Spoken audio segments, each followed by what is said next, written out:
Welcome back to Weapner Farms production. It's almost time for second crops. That means we got to get our bunker ready. First thing we're going to need to do, grab a couple pitchforks.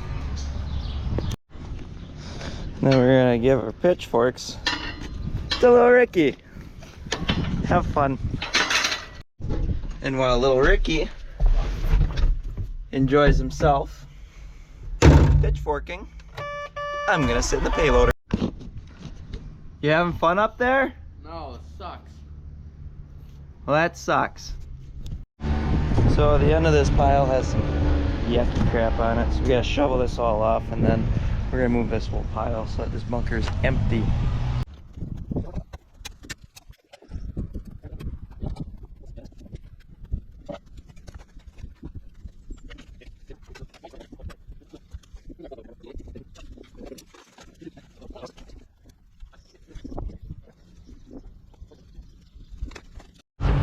Got one bucket of rotten feed off, and there's been another half a bucket up there. I think we're over halfway with it. But the reason we got to move the rest of this bunker, there's only like 10 feet left, but we don't want to pile all that new feed in front of it, because then, I mean, that stuff's just gonna be junk anyways. Ideally, we don't want to move the pile, but if we leave it there, it's not gonna get eaten for, it might be next spring by the time we get to feeding that again, and it's all going to be rotten by the time we get to it because it's already been opened up. So we're just going to move that pile, repack it, and I'm sure that we're still going to have spoilage with it, but at least it's not going to be as bad as wasting all that and some of the new feed that's going to be touching it. So we're going to go dump this off on our compost pile.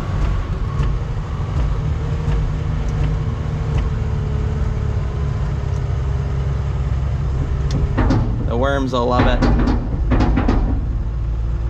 And then we're gonna go back and get another scoop.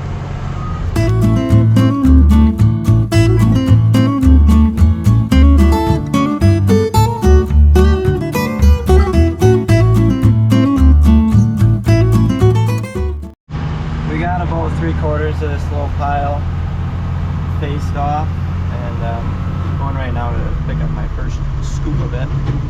See how we're gonna load it in the dump truck.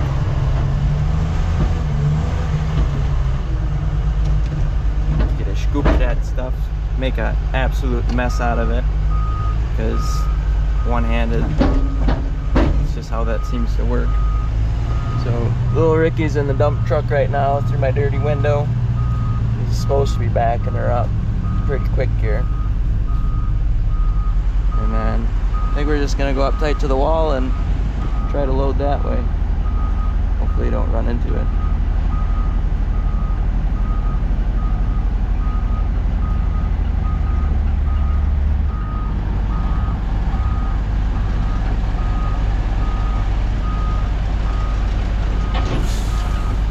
Alright.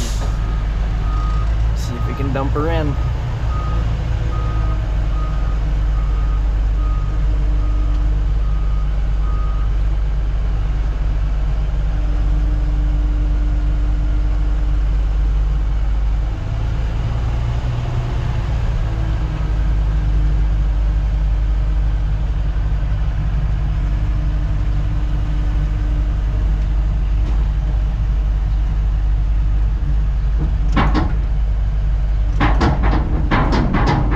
That should work.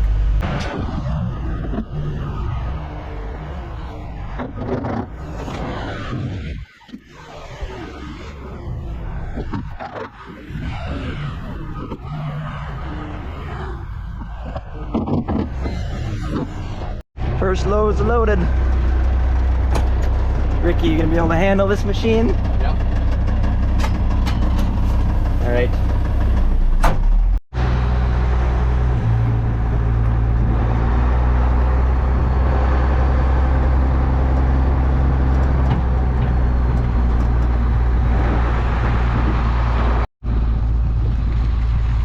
Holy smokes, I said close, but he is close.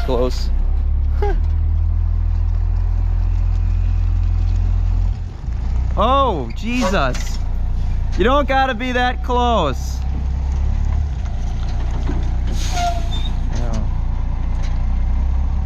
Kids these days. You might as well get over like 5 feet. Hey! Get over like 5 feet.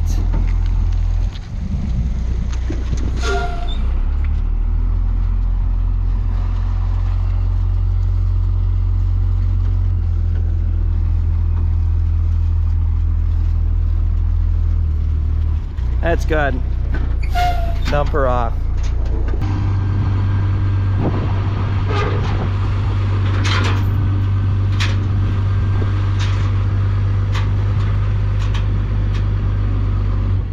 There she goes, first load.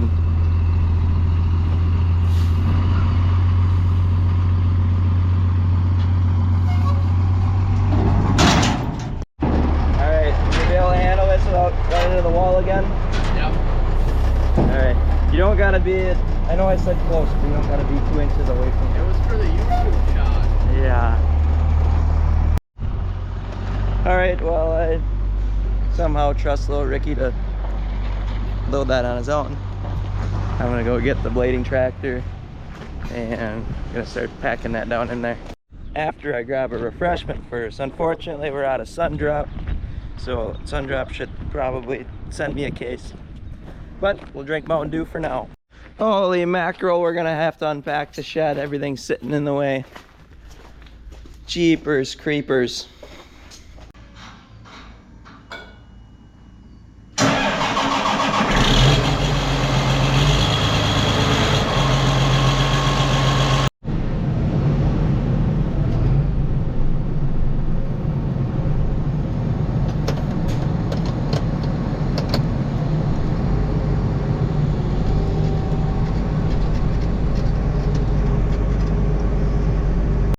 Oh yes, the old Fendt 926.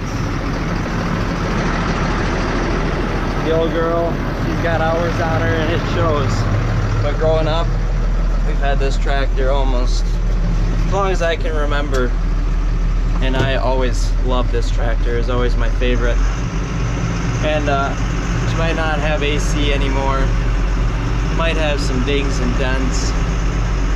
But she's a good tractor. I believe it's got like 8,000 hours on it. They probably tell you right now. Maybe. Go through. Yeah. 8,800 hours on her. And she just keeps going. Can always count on her. But she's on the blade right now. Otherwise we pack with it. That's pretty much all it does around here now. Used to be when we all did our chisel plowing and whatnot. It was a workhorse back in the day, but I'd say it's in semi-retirement now. But I think we could get rid of the old girl. She's just a machine.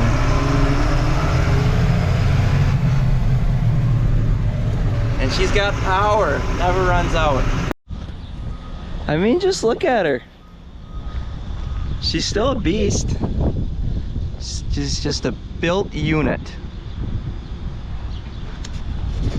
Honestly, I think one of the reasons I like this tractor so much is, I don't know, I was probably like 6 years old. It was like, it was springtime, early summer. I remember driving that tractor with the big tanker on it. Felt like I was on top of the world. That time that was a big machine. So yeah, I don't know. She's a unit. I love it. On a complete side note to all this. Oh. Huh. We got a calf too. Well, we got 2 calves. One calf is not out yet. But we're supposed to be in a lull here on calving. And right now I've got the bedding pack plumb full of cows ready to get birth. That's my 3rd one. The one that's coming out is gonna be my 4th one today. I'm just gonna pull her out right now because I didn't know she was having a calf and got her up. She's licking the other calf and I don't want to deal with it later. So I'm gonna give her a quick pull and I guess I'll show you how I do that. So we're only gonna need a couple tools for this job. First things first, we got calf chain. Second tool we need, a rope. And the third tool we need, and there's 2 of them, it's our hands. First most important thing is disinfectant. We got hot water. And we got iodine. Get everything clean. So the cow is locked up. I got a sleeve on.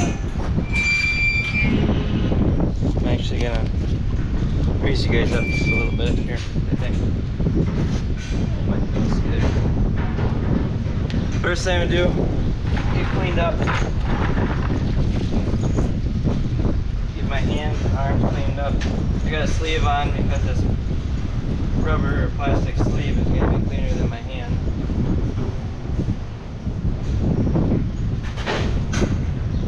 We're gonna make our first loop in our chain. Put that around this.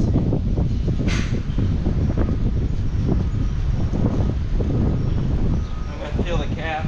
Calf is coming out straight, which is a huge positive. I do that before just because you can see its feet, its dew paws are leaning downwards. If they're pointed upwards, it's most likely backwards.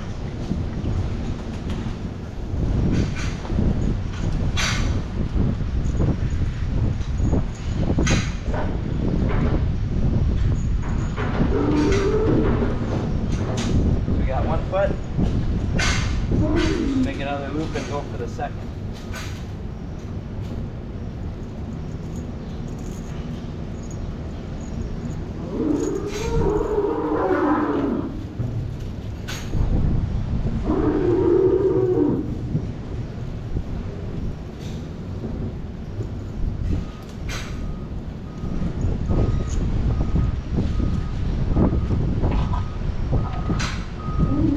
Now we got both feet coming out. They're both hooked up.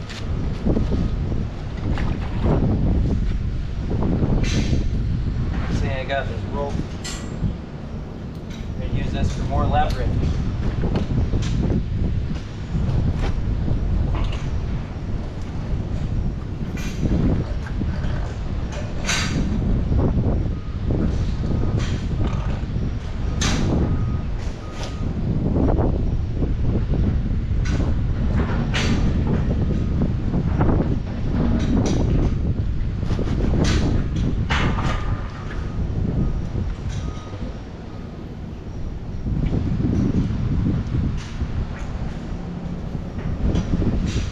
Really want to pull in a natural direction. Want to keep it pulling straight.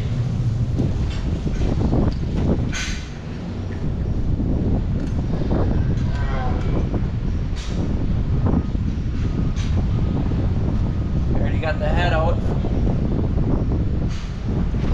Here it comes.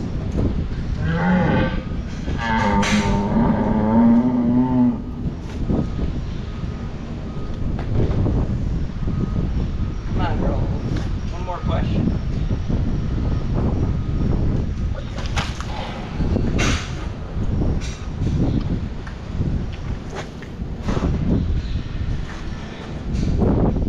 Come on, Junior. Rise and shine. Come on, buddy. Wake up.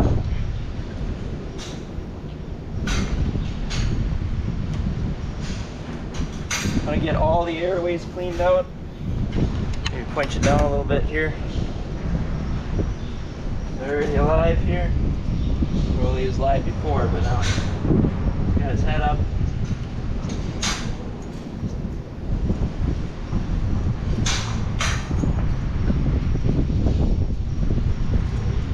His chain's off of him.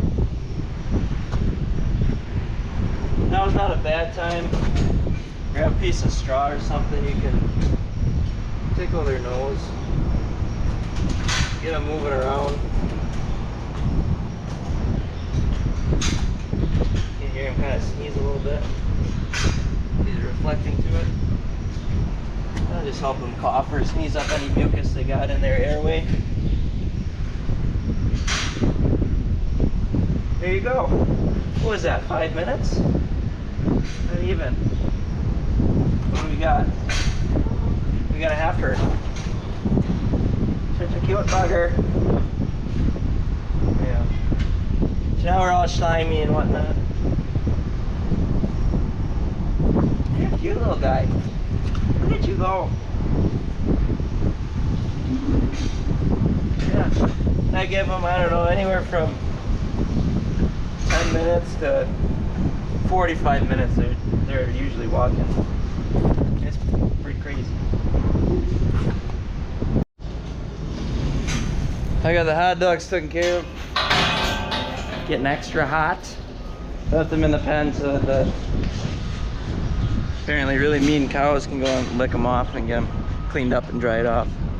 So I'm heading back over, see how Ricky's doing. Hopefully he doesn't have, well, I mean, hopefully he's got some move, but hopefully he doesn't have a jumbo pile for me to try to pack here.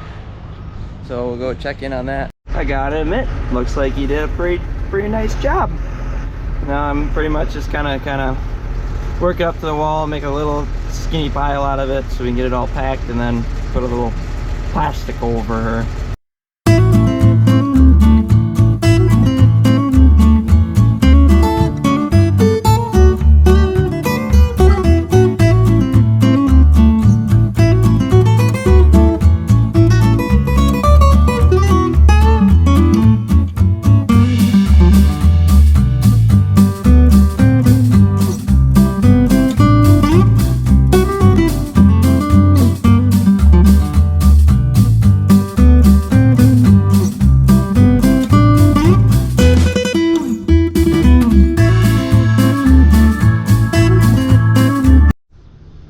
We got the pile moved, we got her all packed down. Hopefully got enough air out of it that it's not gonna get all hot and moldy. Right now it's nice and cool, so hopefully it stays that way. It'd probably take this pile maybe 5 days to feed up, maybe 4 days. I don't really know, it's hard to judge just looking at it right now, but we'll get her fed up. Hopefully it's not an ideal situation, but it's better than the outcome of leaving it in that bunker there. So guess we'll see what happens. We'll see you guys next time. Make sure you like and subscribe if you want to see some more, because I am back.